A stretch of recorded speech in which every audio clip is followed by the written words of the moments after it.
Hi, I'm John Malos. Welcome to this live edition of Connect with Me on the showroom floor at Ventura TV on this Thursday morning. Glad you're here. Today we're going to have two guests in the house. First up will be Peter Nazaridian. He's our family therapist here. We'll talk about love and marriage. That's right. And then the last part of our program, we'll talk about the Armenian Festival coming up this weekend.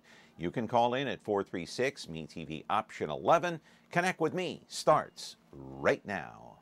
Tonight I want to discuss the importance of the television medium to the American people.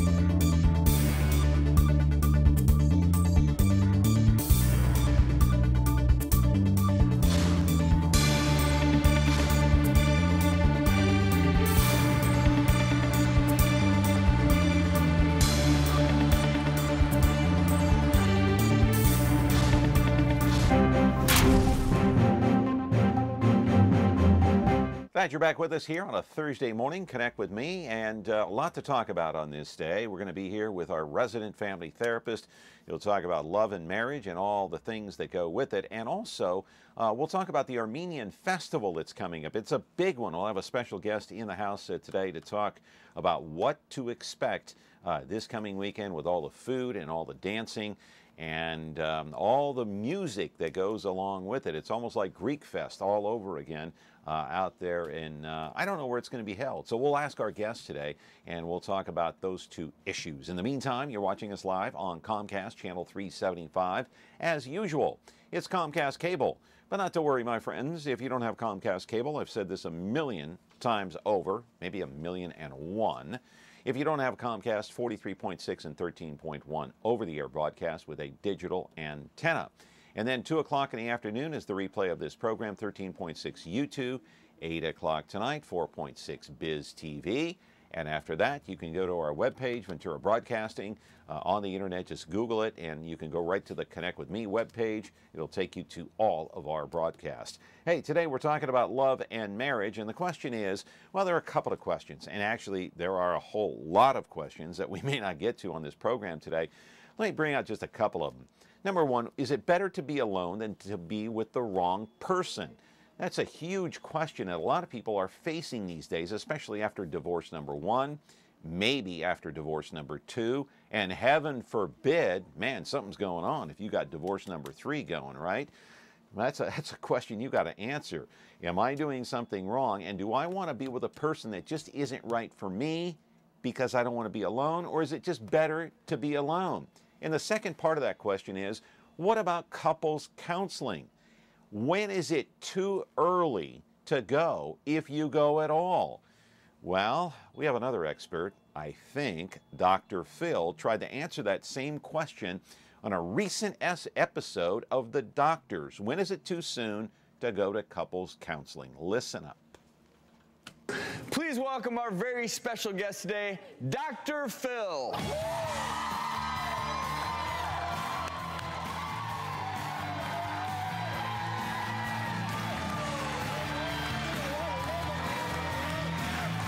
Welcome, sir. Good to have you, as always.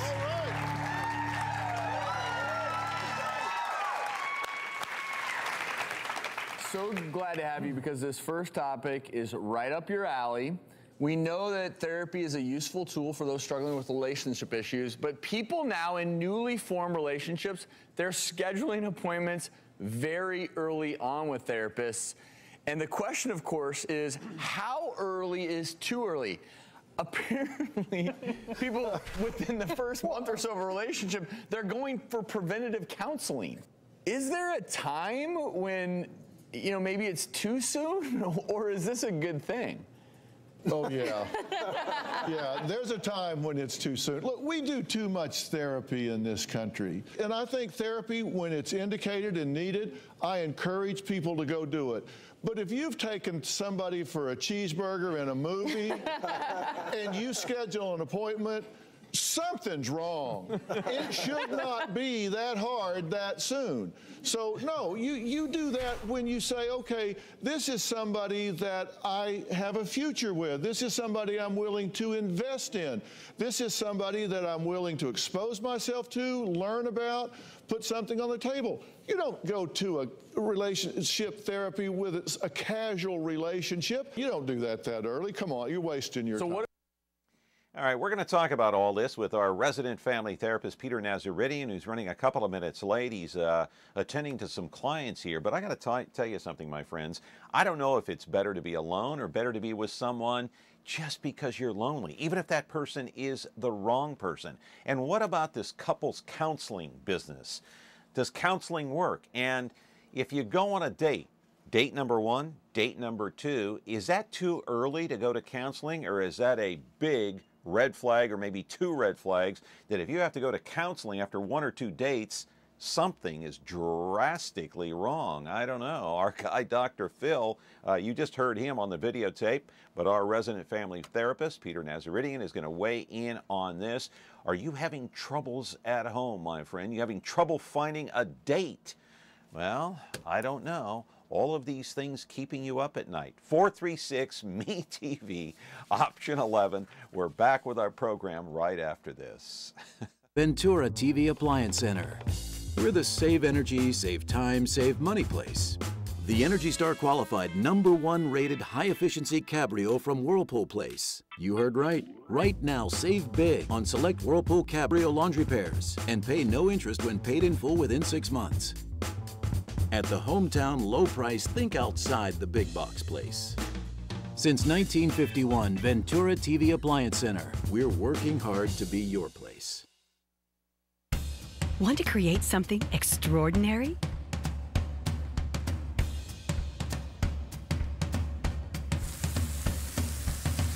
Create perfection.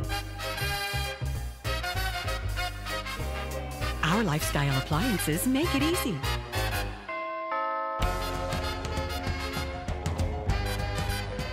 KitchenAid, Ventura TV Appliance, and you, when only the best will do.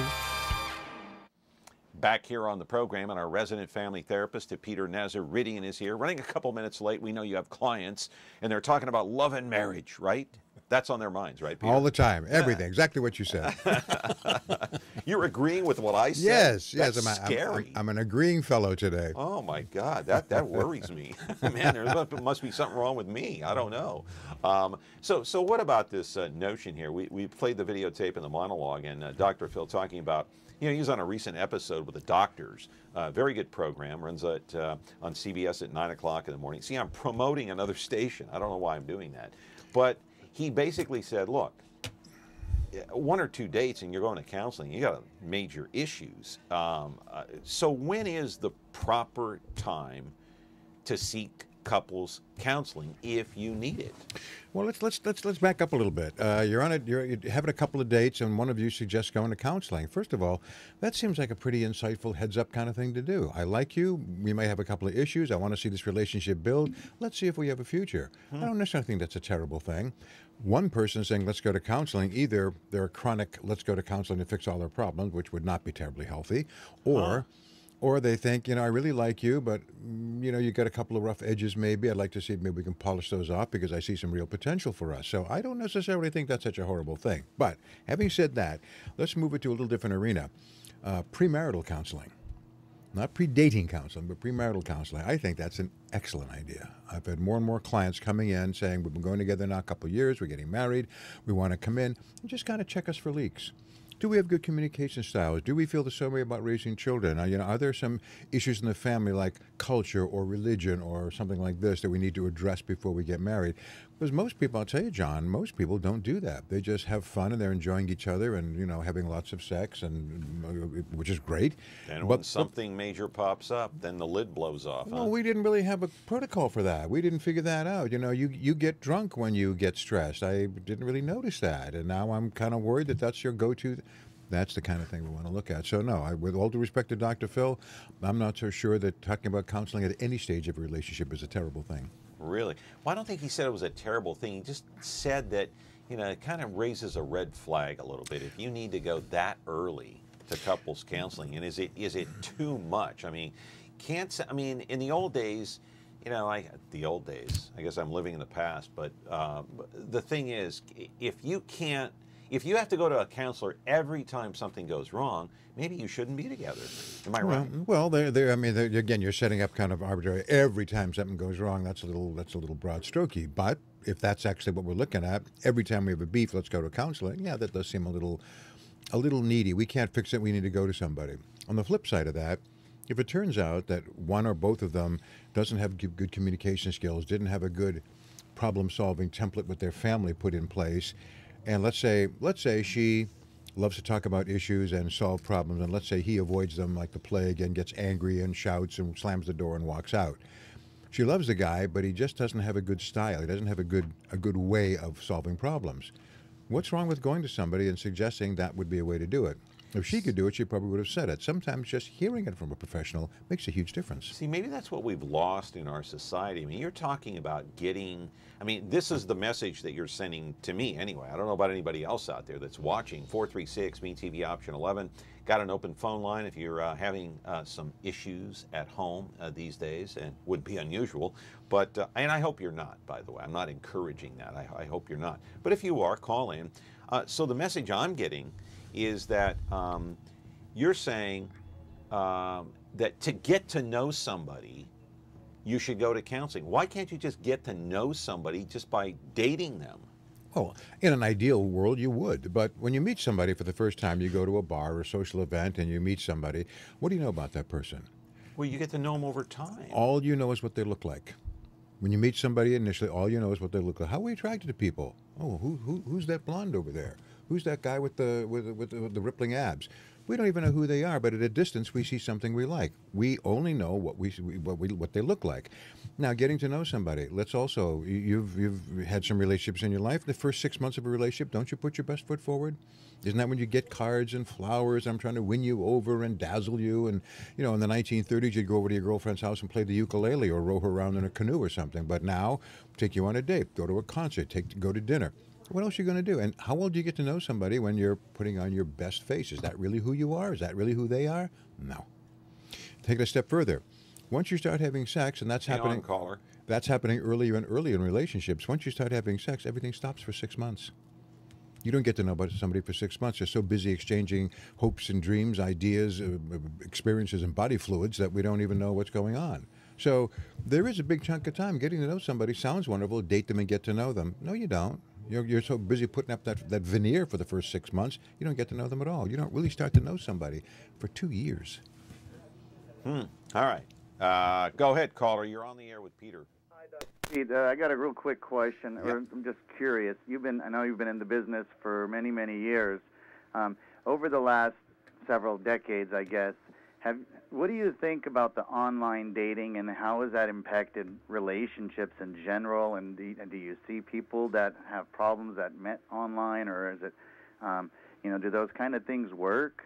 Not that I'm in the dating field, but I'm just curious about the impact of these online dating sites on people's relationships over the last, I guess, maybe 2 decades. They'll take my answer over the air. Thanks. You bet. What a great question. Online dating has become the new bar scene. Go to an online dating service and sign up, and then you'll get a lot of hits. I've seen it work very well. I've seen also most times when I have females come in and they're trying online dating, what they wind up saying is, there's nothing but jerks out there. 100 guys say, oh, you look interesting, I like your profile, and all they really want to do is see if they can get in your pants. That's really what it comes down to. Out of 100, what are the guys saying about it? They're just trying to get lucky. For the most part, you see a lot of guys hitting, a new girl comes on a dating site, suddenly she gets 75 to 100 hits right away because she's fresh meat. All the guys jump on it. And then she goes through the pictures, and tries to pick somebody that she likes, again, by looks, because that's all we know at first. And then they try to be cute and clever. So can it work? Yes. Have I seen it work? Yes. Is it also basically a meat market just in a different format? Kinda. I'm not being discouraging. What I will tell anybody out there is this, and this is mostly for men. The more you pay to be on a dating site, the better the quality of the person you're going to meet. when they're free, when they're next to nothing. How do you know that for sure? How do you know that? Because I've been doing this for a while. No, tell me how you know. I want to know how you John know seems that. very interested suddenly. And I want to know how much. I mean, how much do you have to pay to get on a better dating website? I mean, how much do you have to pay? How much would you say is a reasonable amount to get on a dating website that is credible, reasonable, and you're meeting decent people? Well, I wish I could make it so simple as that. What I will say is there's some that are free. Those are obviously going to be nice hookup sites, but you're not going to get much quality. They don't vet them very well.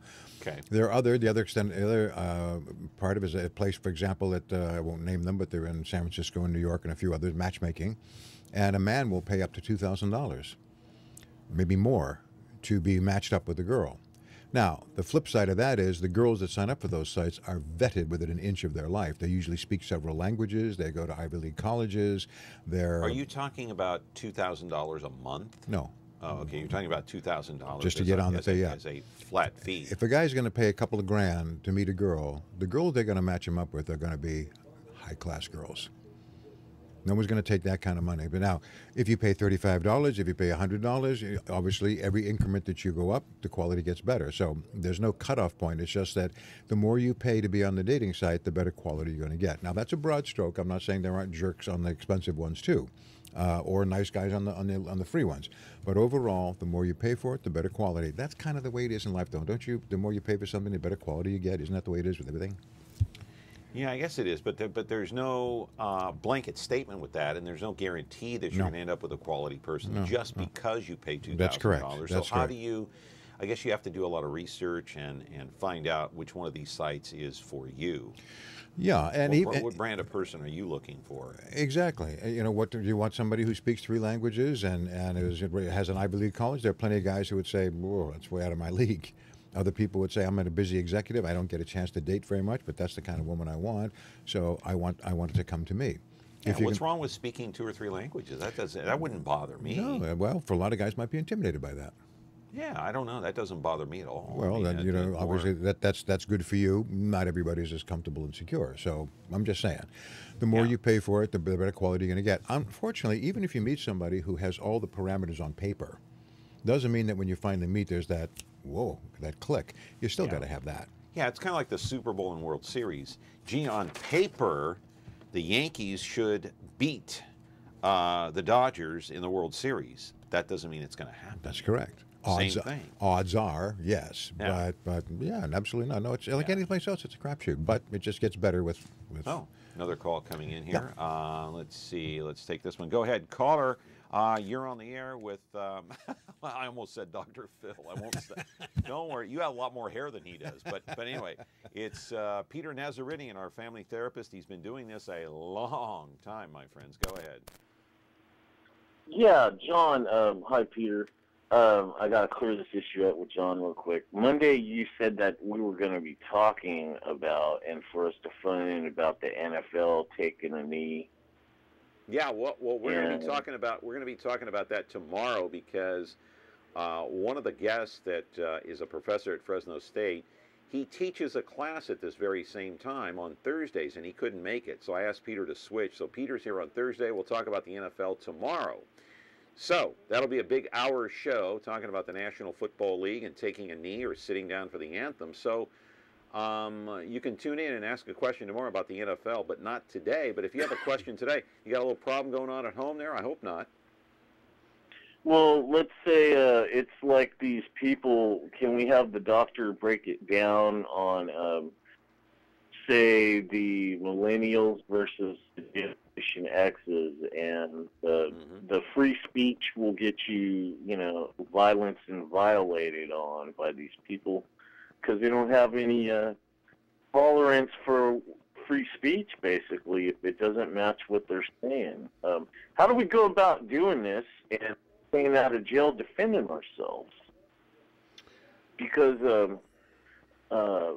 even if it's a peaceful protest rally, like down in the Tower District, these people are foaming at the mouth, or worse, just to get the message of peace across. I mean, can he break down the psychology behind what's going on both sides on this? He will do that. But let me ask you a question. Do you have any questions about love and marriage?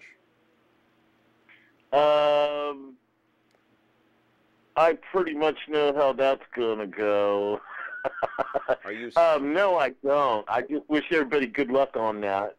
Yeah, yeah. So do I. All right, caller. Thank you very much. Kind of off topic today, but go ahead. Well, you know, he was talking about, I think, protesting and that sort of thing, and I'm going to take half of that. And what's the difference between the millennials versus the baby boomers, let's say? Generation X. Yeah, Generation X and all those in between in terms of how they approach dating. I'm going to twist the question just a little bit to serve our purposes. Yeah.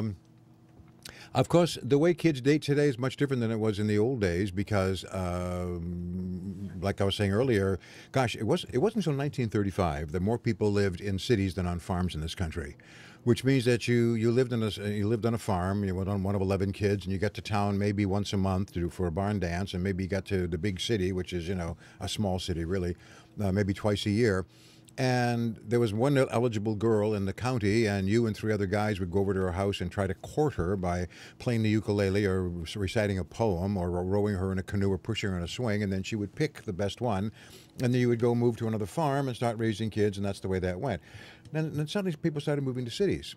And then there were apartment buildings with hundreds of people, and there were office buildings with thousands of people, and there were magazine covers, and there were newspapers, and there were pictures everywhere. And suddenly, when you lived on a farm, all those years, who are you going to have an affair with, farm animals aside? So you had to actually think in terms of having a relationship with somebody. Well, now, flash forward.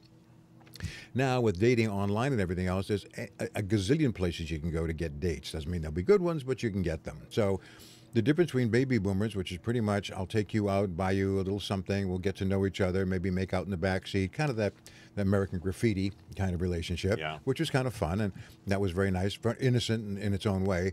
Nowadays, there's an app called Tinder. I'm sure you've heard swipe right, swipe left. If you look, somebody looks good, you swipe a certain way, and they get it, and they look at if they like you, then they say the same thing, let's hook up.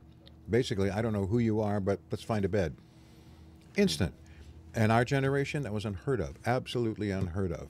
And if a girl was going to do that, you knew the kind of girl she was. You didn't want to be, that wasn't the kind of girl you wanted to have. So huge difference in the way the boomers versus Generation X versus the way the millennials are doing it.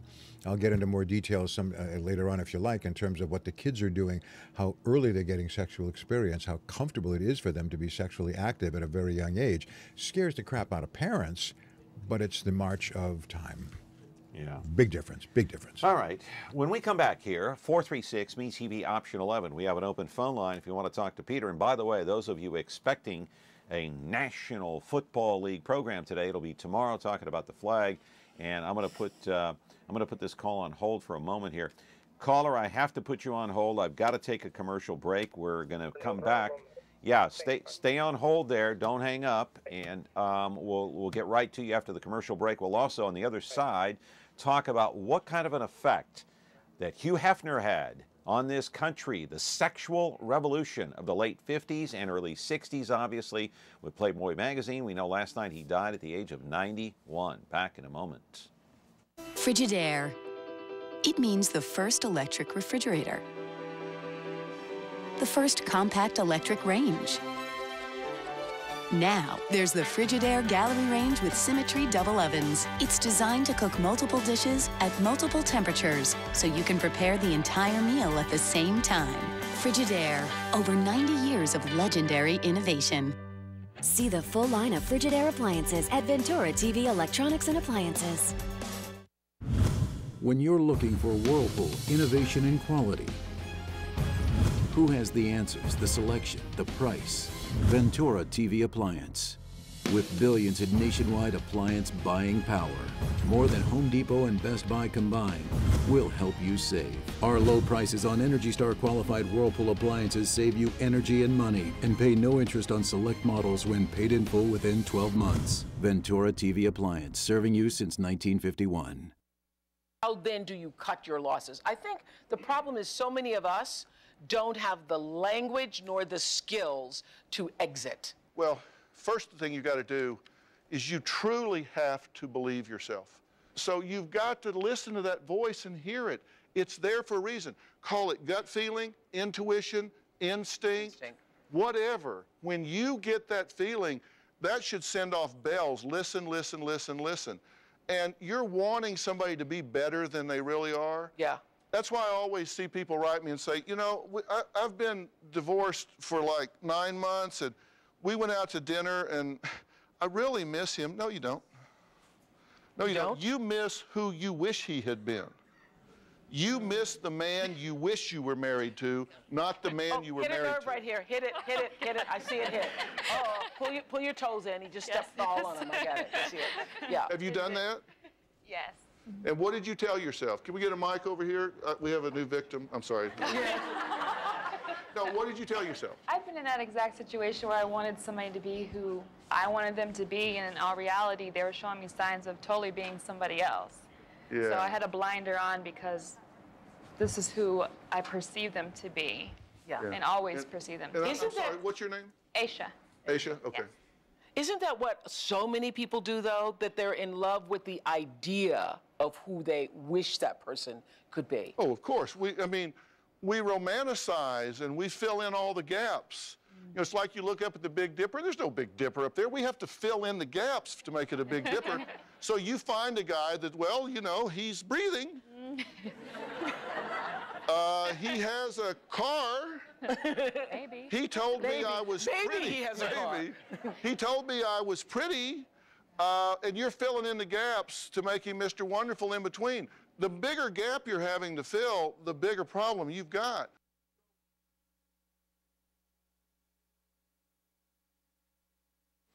All right. So, by the way, I want to ask you, how come you don't have your own talk show? You're just as knowledgeable and educated as Dr. Phil. He's making millions. What do you got? This is it. You're my talk show. All right. So is he right? You miss the person that you wish he was? Well, miss the dinner? No, I think there's a lot to that. What we're really looking for is, I want this to be the kind of relationship I want it to be. So we do overlook a lot of faults. You know, sometimes that's what I'll do is I'll have a client say they get out of a relationship and now, you know, they're unhappy and we're counseling, and I say, all right, so let's make a want list. Let's make a want list. Let's put down 10 things that you really think are the kind of qualities you want. And we assume, you know, if I'm talking to a gal, I assume you want tall, dark, and handsome. Leave out the physical stuff. You want a guy that's, you know, strong and got rippling abs and blah, blah, blah. Let's assume that the appearance is okay. No beer gut, huh? Yeah, and they're not baldy and they're not, you know, have a wart with hair growing out of it. Okay, let's assume that they're good-looking guys. What other qualities do you want in somebody? Character traits. You'd be surprised how many girls kind of stop and go, I don't know. They really don't know what they're looking for. They just kind of, first of all, we start with looks. I said a moment ago, the only thing we know about somebody when we first meet them is what they look like. Well, if they're a hunk of burning love, you know, and they got a cleft in their chin and, you know, tall, and they got flashing eyes and how you doing, right, and it looks like the image, a lot of that stuff kind of goes away. I don't really care. I just want you to be like this guy, the image that you present. And the reality is we all put our best foot forward for 6 months. So is this that really who that person is? No. So I said, make a want list. Yeah. What are the characteristics you want? And we'll go through those. I want somebody, let's say they say that somebody's honest or somebody that's caring, whatever those pieces might be, and we break it down and figure out what does that really mean? And you find out that if you put down 10 characteristics of somebody and really explore what those 10 characteristics mean, now you've got a framework. Yeah. Most people don't have that framework in their head. They just go out looking good and hoping for somebody who looks good. But is he right when he says that you know, it's what I think you should be, not what that person really is? Well, it's perception, and perception is reality. I want that somebody to be somebody they're not. Yeah. Let's say in your mind your dad is a great guy, or Uncle Bob, or Tom Hanks, or whoever it might be. I want that kind of guy. And if they look like that kind of guy, well, now, can you be like that? Can you have that kind of quality? Yeah. You don't get to know somebody like that for 2 years, so you're not going to know. All right. Caller, what say you? Are you a victim? Are you a victim, or are you calling No, to ask not bad, not bad. I'd say so far so good. All right. We have our disagreements, and we're both Christians. We try to resolve them. We actually attend worship service together, and I always promise God that whoever I met has to come with me to worship service. Okay. And God did provide that. She's Catholic, I was Protestant, but we go to an Armenian church that we both can relate to. So I'm going to give you a couple of questions. John, you got a pencil with you? Go. I don't want to take, I don't want, Dr. Peter, I'm going to call you Dr. Peter, and you okayed it, I think. I'll do it until you say no. Okay, first question. how many, this is kind of maybe an office secret that you might have. How many times does it take for an office visit that the couple gets, kind of resolves some of their, disappointments, or you could say they're upset with each other, and to resolve some of their, some of their aggressive moods, and just living together. That's my first question. And then couples, and then couples not being together. Do you see couples not being together why they ever got married? Second question. And John, I'm going to add one more. Do you counsel people that are not married during your office visit? And those are the three, if you possibly can answer it. And thank you, Dr. Peter, for being there. All right, and before you go, you're doing okay with your marriage, right? You're doing okay? Yeah. Okay. Yeah, I thank God, yes. And what's your I'm secret? 70, almost 74 in October. What's your quick secret? Is it going to church, you said? Yeah, I think a lot of it. We met at a singles group, Christian singles group. It was probably the first one in Fresno, and it was non-denominational. Okay. Or interdenominational. It worked. It worked. Okay. Will do. And Thank you.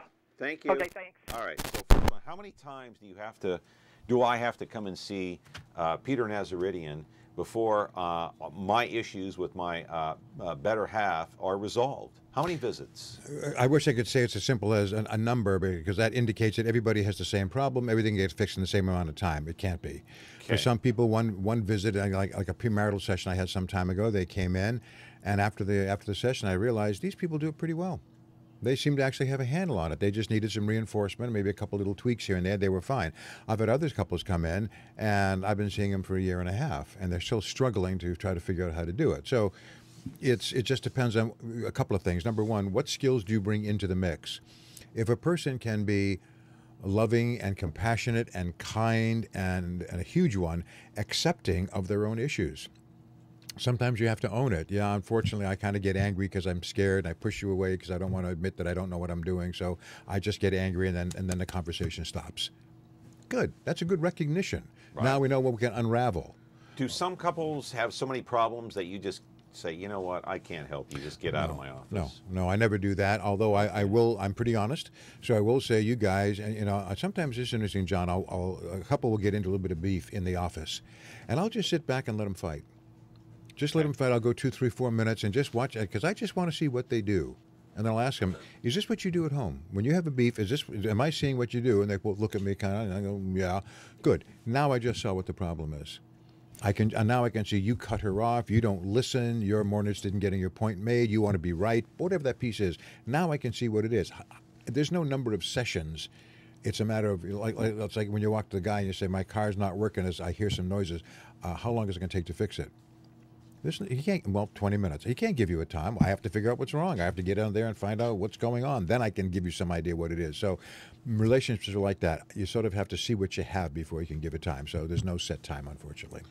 Yeah, I got to put this call on hold. Quickly, 2 more questions before we go to break. Couples not being together. Do you ever see couples that come in and you say to yourself, why did they ever get married in the first place? Well, couples that are together, yes, sometimes I wonder what was the attraction. Sometimes she's just desperate. She wants to get out of the house. She thought she'd, all her friends were getting married. There's all kinds of reasons that aren't very good ones. And do you counsel couples who are not married? Absolutely. I think it's a great idea. More and more people are opting not to get married these days, but they do have a committed relationship. Your phone number, real quick. 252-9700. All right, we got a call waiting. Got to take a break. 436-MeTV, option 11. Don't forget, second part of this program, we'll talk about the Armenian Fest that's coming up this weekend. So get ready for plenty of food, and lots of dancing, lots of music. Back in just a moment. The following is a list of celebrities you will not see on MeTV programs. Charlie Sheen, Lindsay Lohan, Snooki, Paris Hilton, Perez Hilton, Honey Boo Boo, Justin Bieber, Simon Cowell, Chris Brown, Miley Cyrus, and the Real Housewives of any place. This is who you will see on MeTV programs. Lucy, Ralph, Mary, Perry, Gilligan, Kenneth, Spock, Batman, Rowdy, Festus, and the Beaver. Me TV. Thanks for watching. Look, this is not easy stuff. And in America, I think we quit too soon on relationships. I really do. And I don't think you're ready to end a marriage or a committed relationship until you can honestly walk out the door and say, I have no unfinished emotional business with this person. I've completed all of my business with them. I've done everything I can possibly do. I've gone to therapy. I've read books. I've gone to see our pastor. I've talked to trusted friends. I've changed me. I've done everything I can do, and I am at peace that I can walk out this door, and if someday my adult child looks at me and says, how come I had to grow up without my mom or my dad? You'll have an answer besides, well, we just weren't having fun anymore. All right, translate for us, Peter, in plain English what he was talking about, because I'm not sure I followed that, because it seemed like it was kind of all over the map there. What he's looking at is, how do you know you're done? And I've seen this many times in the office. You know, usually it's the woman who's trying very hard to have a good relationship, wants to have a loving, warm, connected relationship, and he is not interested. Yeah, the original attraction, let's be dead honest here, folks. The original attraction for a lot of relationships is you look hot, I want to have sex with you. Okay, that's what singles do every weekend, that's fine. If that's the basis of the relationship, that's kind of thin. Well, if they're both happy with that, let's say. And that's great. Or they're doing hookup or Tinder. Okay, that today's. I'm not saying that's a terrible thing, but if you're looking for a relationship, and you say, I've tried everything I can. This guy, he won't stop drinking, or he won't stop doing what he's doing. I love him. He's a good guy, but I can't live with the way he operates. So you, as he says, you do everything you can. And many times I've had husbands being dragged unwillingly into counseling because the wife very much wants to fix it. He's not interested. All right, so let me relate this to sports terms. So you have to leave it all on the field or all on the court. Don't leave anything behind. Just leave it all out there and let the chips fall where they may. Be honest. The biggest thing I can tell you when you talk to somebody, be honest about the relationship, and if they don't want to respond to it, then maybe you're in the wrong relationship. Okay, caller, you're on with Peter Nazaridian. What's your question about love and marriage? Yeah, I'm sorry, I can barely hear you.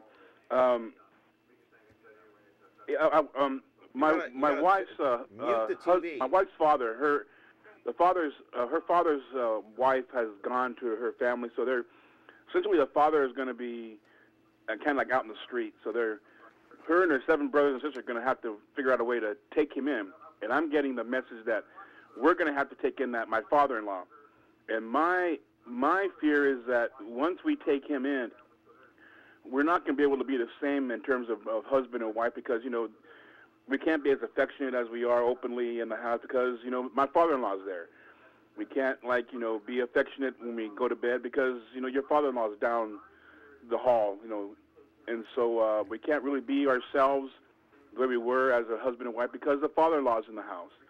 And I'm fearful that that's going to affect my marriage and it's going to lead to disruption and in the end, separation and divorce. And so how do you conquer that, or how do you? Okay, got it. Hey, next time you call in, mute your television because we can hear that in the background, and it's hard. I'm sorry. Yeah, you got to mute your TV, but I appreciate that. We'll take your answer off the air. I appreciate the call. All right, thank you.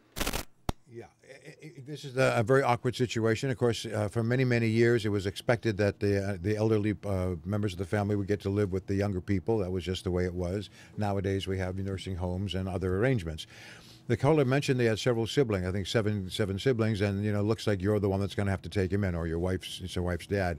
Everything you say is true. You will, in fact, be inhibited. He will, in fact, be disrupting the household. It's going to be hard to get busy, if he's, patting down the hall. There's no doubt about this. So you have 2 options. Number 1, boundaries. Sorry, would love to take him in, but we can't. He's going to have to go somewhere else. And just, set the boundary. The wife may not be willing to do that. Let's say she's the oldest and she's expected to do it. Let's say she's the only one that lives in the area. I mean, there may be many reasons that this is the logical way to do it. No is a good answer. What do you owe your parents? I'm going to get difficult here for 1 second. What do you owe your parents for 18 years of food, clothing, and shelter? The answer is nothing. If they did a great job and were very loving and kind, you may wish to do something later in life because you love them. Maybe she feels obligated. Maybe she does, and that's what if you can't say no, then you have to figure out, okay, so he's going to live with us. What are we going to do? Are we going to do date night? Are we going to put some extra insulation in the wall so he can't hear us? Are we going to build a little father-in-law, place out back? Cottage out in the back. Yeah, we got what are the other options? Rather than just struggle and suffer. But I would start with, is it really your job to take him in? Now, I'm not suggesting you turn your parents away, don't get me wrong. But there are 7 brothers and sisters. Apparently, the 6 of them are saying no, and your wife is going, I don't know, I guess I have to. Why can't she say no? Why can't somebody else take the burden? Why can't he move from everybody takes a month with dad? Maybe the other siblings are having the same issues. Exactly. Or I don't know. Or you say he lives 3 months with us, and then he goes and lives 3 months with somebody else, and 3 months with somebody else. Well, okay. that wouldn't be good. Well, either. It's better for them than disrupting. He's fearing having a divorce of his relationship. That's not good either.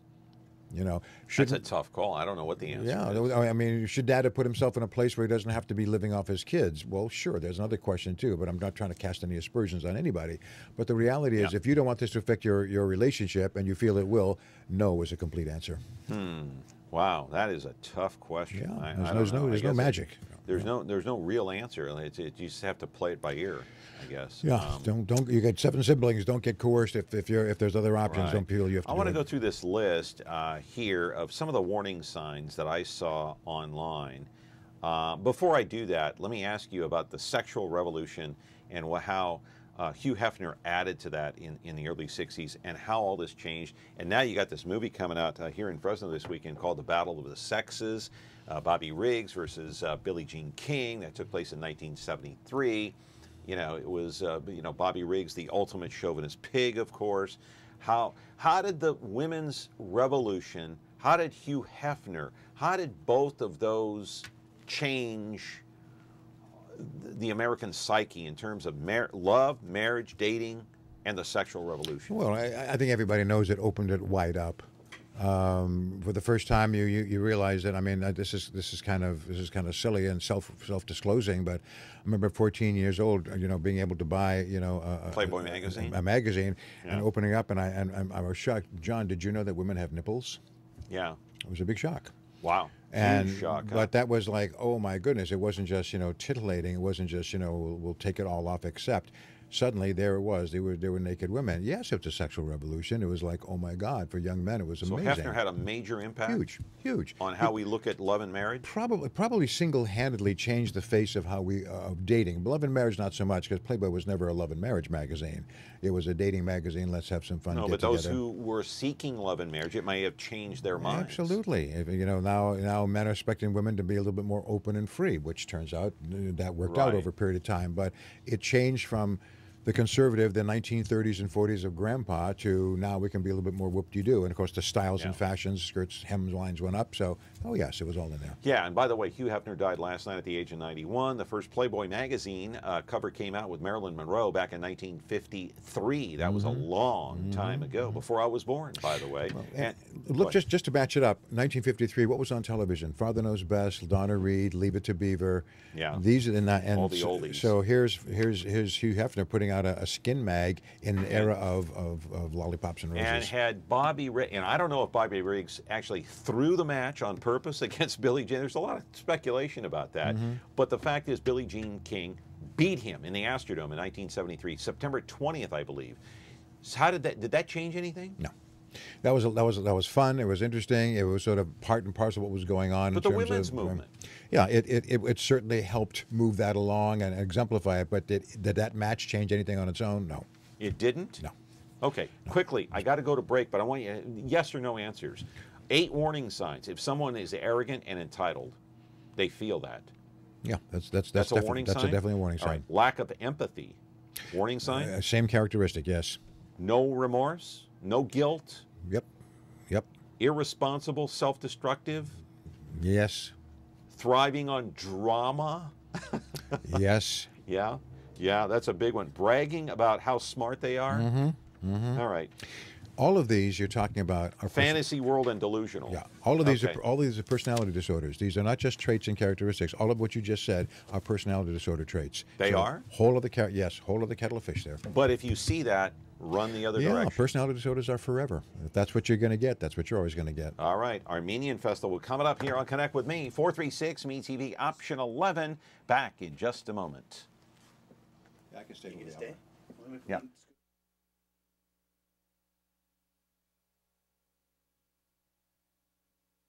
Not sure what you're watching? Want to see what's coming up next? Or just want to browse what's on without the hassle of flipping channels? Your wish has come true. Now you can view schedules for all the digital TV channels available in the Central Valley. Get local weather updates and forecasts, and listen to nationally syndicated Biz Talk Radio, all on KVHF 4.1. Rescan your TV now, then tune in to Digital Channel 4.1 to start enjoying the all-new TV guide.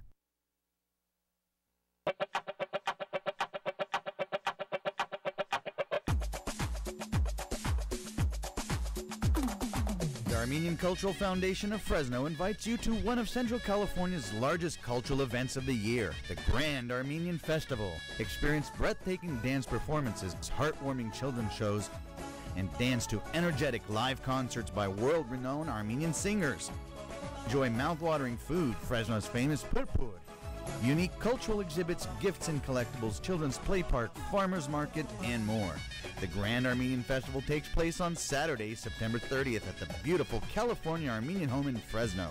Doors open at 10 a.m., parking is free, and admission is only $5 a person.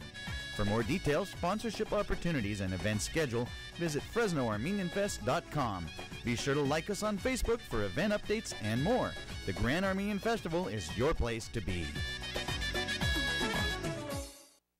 And away we go. Here's the place that makes you smile. Stick around and stay a while. We're the home of great TV. That's memorable. That's me. Follow me, sir. Call them classics, call them the best. Call them favorites, be our guest. Every day there's more to come. Watch and see, there's only one. Me TV. All you have to do is watch. It's even better. Our website is cool, and it's a good place to start, but you really should touch the merchandise before you buy. Touch the new Whirlpool Ice Collection. It offers a modern style made to create an inspiring kitchen experience. Save big on this Whirlpool Black Ice or White Ice kitchen. Come in to Ventura TV Appliance and touch the merchandise today. Frigidaire. We introduced the first home freezer, the first pulsator agitator washer. And now we introduce the Frigidaire Orbit Clean dishwasher, designed with a unique wash arm that gives you 4 times more water coverage for a consistently better clean. Frigidaire, over 90 years of legendary innovation. See the full line of Frigidaire appliances at Ventura TV Electronics and Appliances. Back here on the show, Connect with Me, MeTV Fresno, and time to talk about the Armenian Festival that's coming up.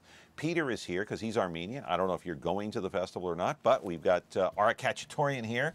He is like almost the public relations director. You might want to get that microphone a little bit closer to you, Ara, so people at home will be able to hear you. Tell us about the festival that's coming up a little bit closer, move it closer to the edge there, and tell us about what's happening this weekend, who, what, when, where, and why. Well, hello, John. Nice to see you. Hi, Peter. Good to see you. Well, it's that time of the year, John, where we celebrate the what we call the Grand Armenian Festival, Purpur Festival, and I'll tell you a little bit about what the Purpur is, which is coming up this weekend, by the way. So the festival, it's one of the largest cultural events in the Central Valley. Last year we had close to 4,000 people turn out, and of all walks of life, not just Armenians. We're kind of aspiring to grow to the size of, maybe you could compare to the Greek festival. So the festival takes place this weekend, Saturday, September 30th, from 10 a.m. to midnight. It's going to be $5 a person. 12 years and under are free, so that's a great news for a family of 5 or 7, or how many kids were we talking about just a little while ago? They're siblings of 7. Any kids under 12 are free, and the parking's free, so it's not going to cost you very much to get in. We really just want the people to come and enjoy. It's going to take place at the California Armenian Home. Okay. That's actually just down the street from Ventura TV. If you just keep going east, you'll hit the California Armenian Home on 6720 East Kings Canyon Road.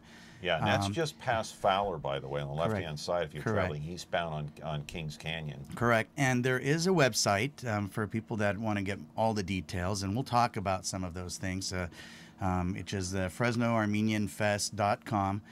The schedule is available, the lineup of the different acts, so if people are familiar with some of the Armenian entertainers, the singers and bands that are out there, that we're going to have 3 of them this year.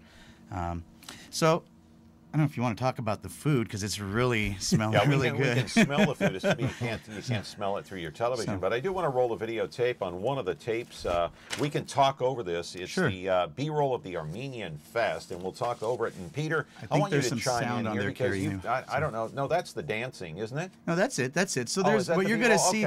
You're going to see all sorts of entertainment. There's going to be traditional Armenian dance, and I think we have another video that's just specifically to the dance. There's going to be all sorts of vendors. I think this year we have 14 vendors out there selling everything from jewelry, unique gifts and collectible stuff that's imported from Armenia, to different service providers. You can see there's going to be bounce houses and kids' booths and where they could get games and toys. This is what we're seeing right now on the air. This is the actual what the festival is centered around. Is this 800-year-old Armenian tradition?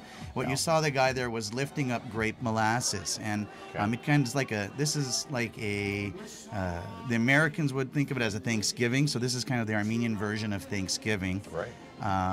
And we do this grape molasses, and we brew it at the end of the harvest, kind of signifying a bountiful and fruitful harvest of the grapes. And they start this grape molasses early in the morning, and it brews to the end of the night. Peter, chime in here. I love it. I'm just sitting here being entranced by all the food on the table in front of me, and of course looking at some of these videos too. It's kind of fun. This is from my childhood as well.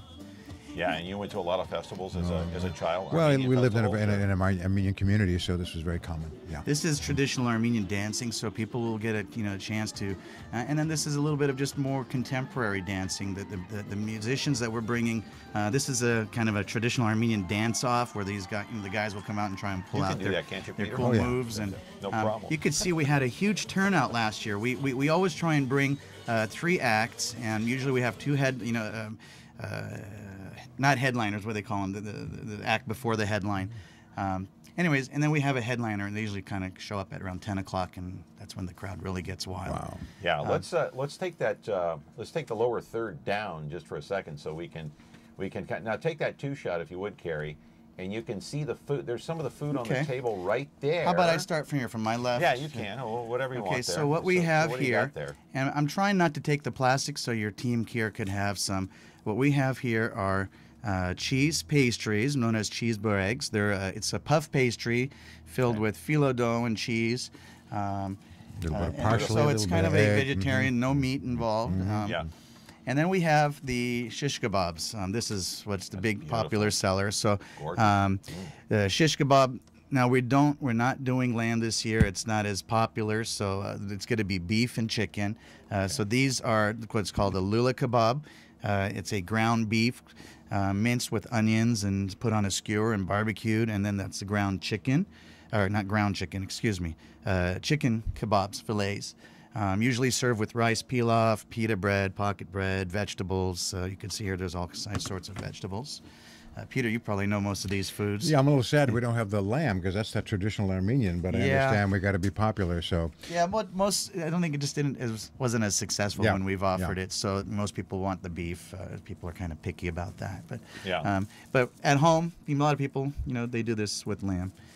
We have the hummus that's become very popular here in the United States. Now you could find it in your grocery store, but this is going to be all fresh made. We have a master chef that's going to be preparing all the dishes. We just brought him. This is his first year. Came from San Francisco a couple years ago, and is now going to be heading up the kitchen preparations. Wonderful. And over here you've got what? Well, this. Do you want to talk? Yeah, you know about this one. These are the sarmas, the little rolled grape leaves. My grandmother was the best sarma roller in Fresno at the time. She was doing this a million years ago, so that's really kind of fun. What about that one, Peter? The kufta. The kufta, which is ground beef and minced onions and a cracked wheat. This is fabulous. You put this in a little chicken broth and cook it up, and then we serve it with some bulgur pilav. Oh my goodness! And my kids like to just grab them and eat them and walk around the house with them. Like, sit down. And then on the last one, this is like what we would call an eggplant caviar dip. A very similar consistency to a hummus, but it's made with eggplant, and it's put with spices and olive oil and whatnot and garlic, and it's very tasty with bread and meat. Hey, you go to any festival and you get the traditional dancing. I want to roll a videotape with sound. Let's play a little bit of the dancing at the Armenian Fest in years past. Let's take a look.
So, John, what we're seeing here is some beautiful traditional Armenian costumes, and these are all dancers from a local dance group that performs all over the state, and they're going to be performing at this festival. Tomorrow they'll be featured on KC24, and Alex Delgado's show, so if people want to tune in there, and they'll be able to see a little bit of them as well, or just come out to the festival. There'll be shows all day. The schedule's online at FresnoArmenianFest.com, and you know, so I really recommend coming out. Yeah, it's at the California Armenian Home on Sunday, right? No, Saturday. Saturday. It's Saturday. Like Okay, I don't want to confuse me. Day Put after that graphic tomorrow. back up. Day after So tomorrow. Saturday, that's right. Saturday, September 10 a.m. 30th. to midnight. We do this only one day a year. Yeah, it's one day. Traditionally, it's a 3-day festival back home in tradition, but you know, we kind of narrowed it down Saturday, 10 a.m. to midnight, California Armenian Home. $5 a person, John. 12 and under free. Just east of Fowler on Kings Canyon. And by the way, speaking about the California Armenian Home and going to the festival, right, I know you got to get to that information, but I want to ask Peter a very good question. Considering our topic today, Peter, a good place to take a first date? Yeah, great place. Really? I love it, absolutely. Good food, good entertainment, and a chance to talk. We have 1 minute, so you got to go quick. You know, on that note, it's beautiful grounds. I mean, you talk about a date, go on a nice walking stroll. We got 30 seconds now. Go ahead. We do have, I want to do a plug-in really quick for our biggest sponsor, and this is for the Armenian Fund. They are one of the largest. We do a telethon every year. It'll be on here on MeTV this Thanksgiving every year. They're going to dominate the airwaves from 10 a.m. to 10 p.m. People will be able to watch it right here on MeTV for that day on Thanksgiving. People will get to see traditional Armenian dance, bands, performers, and be able to help, contribute to helping the community. I'm sure we're out of time now. We're getting the wrap here. 30 Okay. seconds. Thank so you, John. Peter, Thank you, Peter. I appreciate it very much, you coming on, and changing days so we can talk about the NFL tomorrow. All right, thanks. Good luck with Thank that. you. Thank you, John. Festival is coming Saturday at the California Armenian Home. And by the way, Ara, you're going to be a guest on Alex Delgado at 3 o'clock on Channel 24. When? Tomorrow? Tomorrow. Yeah. Tomorrow. It'll be very similar, but much shorter. 5 minutes. So. All right. We'll check it out then. In the meantime, see you tomorrow with the National Football League and taking a knee for the national anthem. We'll talk about that tomorrow. Have a good day.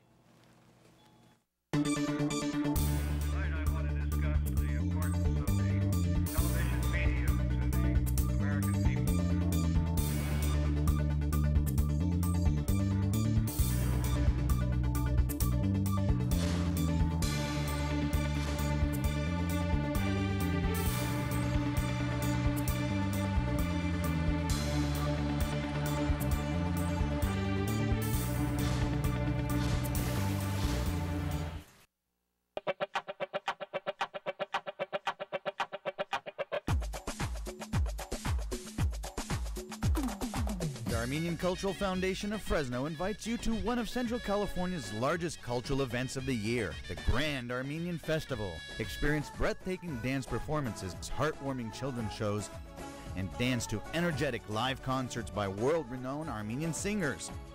Enjoy mouth-watering food, Fresno's famous purpur, unique cultural exhibits, gifts, and collectibles.